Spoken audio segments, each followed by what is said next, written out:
Today we'll be working on lesson 2-3, solving absolute value equations, and this is going to be the practice sheet. I'm going to be doing a couple of numbers from the practice sheet. We're going to start with number 1. Now remember, every time we're trying to solve an equation, your first step always is to what? Isolate the absolute value function. So let's write that down. So isolate the absolute value function, okay? Number 2 is to try to divide it into a positive portion and a negative portion. And why is that?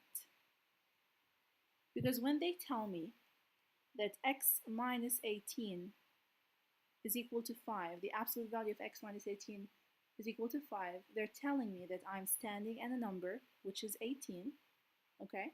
Remember when we were graphing and we had x minus h is always the opposite of the number on the inside, which is 18. So when they tell you x minus 18, it means h is 18. It means you are standing at number 18. And they're telling you to go 5 steps. That's what they're telling you. You are standing at number 18 and they want you to go 5 steps. Now, did they tell you 5 steps where? To the left or to the right? So that's why you can either go 5 steps to the right, ending up at 23, because look, 18, 19, 20, 21, 22, 23, when you go 5 steps to the right. Or you can choose to go 5 steps to the left. So you're gonna move down from 18, so 17, 16, 15, 14, 13. So where are you gonna end up at for 13? So that's your 2 values.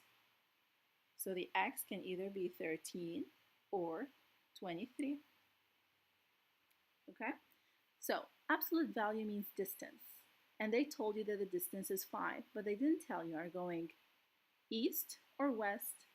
If you're going west or to the right, it means you're going plus 5. You end up at 23, so x can be 23.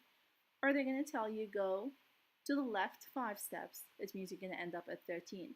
So every time you have an absolute value function, most of the time, not every time, you're going to end up with 2 solutions because you're either going to go to the right or to the left. Now this is the simplistic way of thinking about it. Now you can apply this method anytime you want, anytime you have something as simple as this one, but when it gets more complicated, you have to learn a more, let's say, disciplined way of solving absolute value equations. So let's do that. So you can do this if it's a simple form. If it's not, I'm going to teach you now the second way of solving absolute value equations. Now, since we just said that 5 means distance, it means it can be either going 5 steps to the right or 5 steps to the left, okay? So you can separate the absolute value of x minus 18 as x minus 18 equals 5. It means you went 5 steps to the right. Or you can separate it into saying x minus 18 equals negative 5. It means you went 5 steps to the left. There you go. Now these are 2 equations that you can solve. So let's add 18 to both sides. So you're going to get x to be equal to 23. That's your first solution, and this is what we found at the beginning. Or you can solve this one now and get a different answer. So you add 18 to both sides,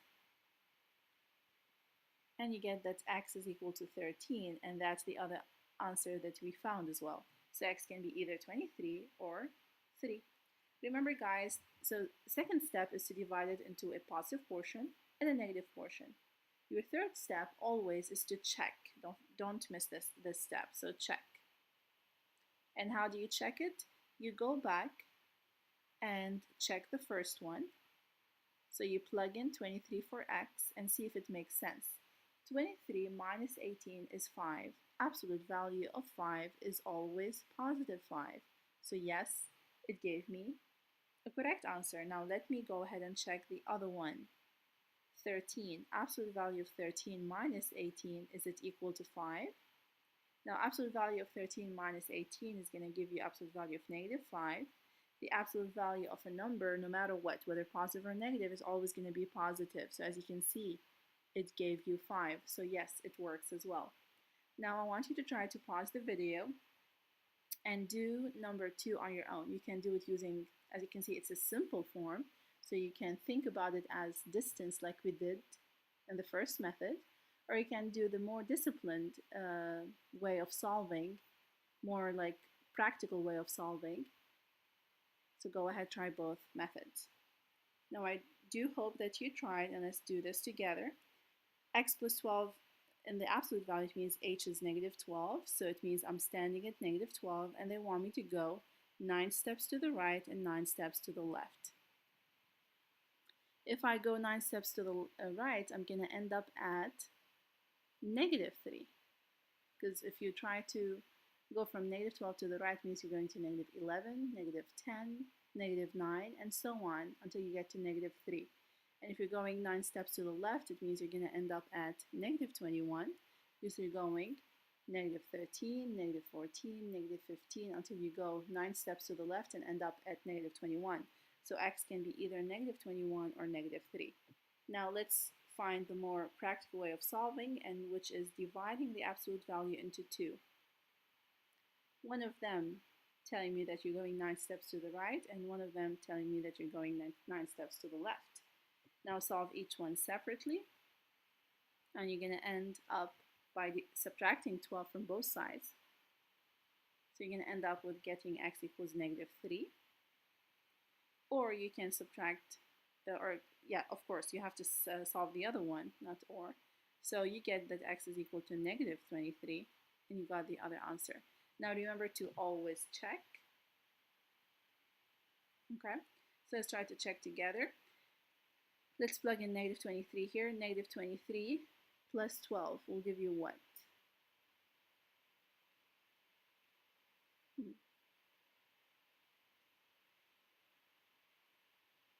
So that's not negative 23. That is negative 21. I don't know why I've written. So negative 21. Because 9, negative 9, negative 12 will give you negative 21. In this case, it's negative 21. Okay, so plug it in. Negative 21 plus 12 will give you negative 9. An absolute value of negative 9 will give you 9, so this works. Now let's try the other one. Negative 3 plus 12 is 9. Absolute value of 9 is 9, and it gave you the right answer. So checking both of them did work. Sorry for that. Okay, now go ahead and try number 3 on your own.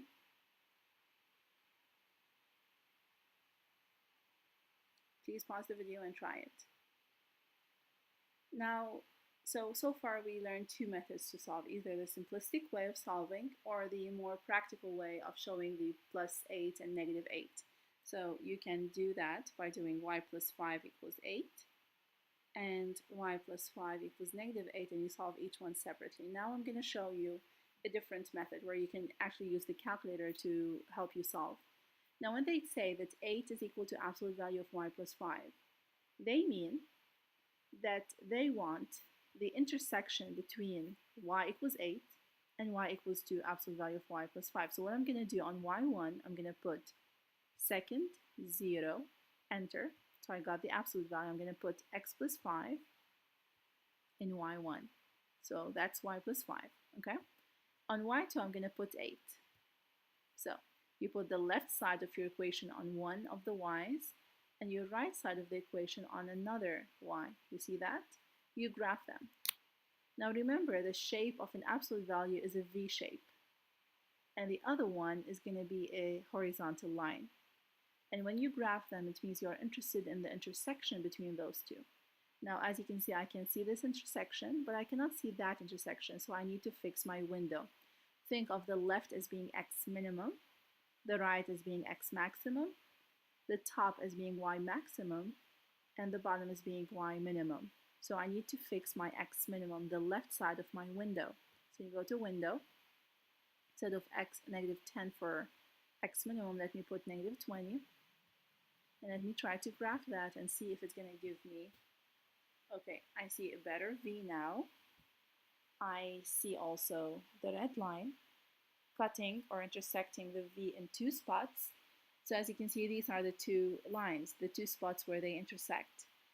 So in order to find the intersection, you go to second, trace, and then you're interested in the intersection, so number 5. Now, remember there are 2 intersections, so you need to tell your calculator which one do you want. So move the cursor to the left, so the calculator will understand you want this intersection. After you do that, you press enter 3 times. And it tells you that the intersection is x equals negative 13. Okay? Now, to find the other intersection, you do the same thing. So second, trace, number 5. Now move the cursor to the right, telling the calculator that you want the right intersection. Just a little bit to the right of the vertex, anywhere. So that's good enough. The calculator will understand that you want this intersection now, and you press enter 3 times. 1, 2, 3. So the other intersection is x equals 3. So these are your 2 values.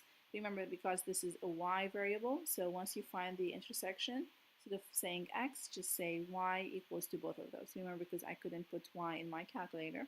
So y can be either 3 or negative 13, and you can see that on your calculator. Okay? So this is the third method of solving. Now let's move on to number 4. Remember, the first step is always to isolate the variable, so I'm going to divide by negative 2. Remember, you cannot distribute negative 2. Think of the absolute value as brick walls. You cannot, nothing goes in, nothing goes out of the absolute value. You have to divide by negative 2 to isolate your absolute value. So you're going to end up with absolute value of 3a minus 2 equals to 6 divided by negative 2, which is a negative 3. Okay? Now, in order to solve this, the second step is to divide it into a positive portion and a negative portion, or you can just graph it on your calculator and see, okay? Now, before we continue, I want you to think of this. Take a minute and think.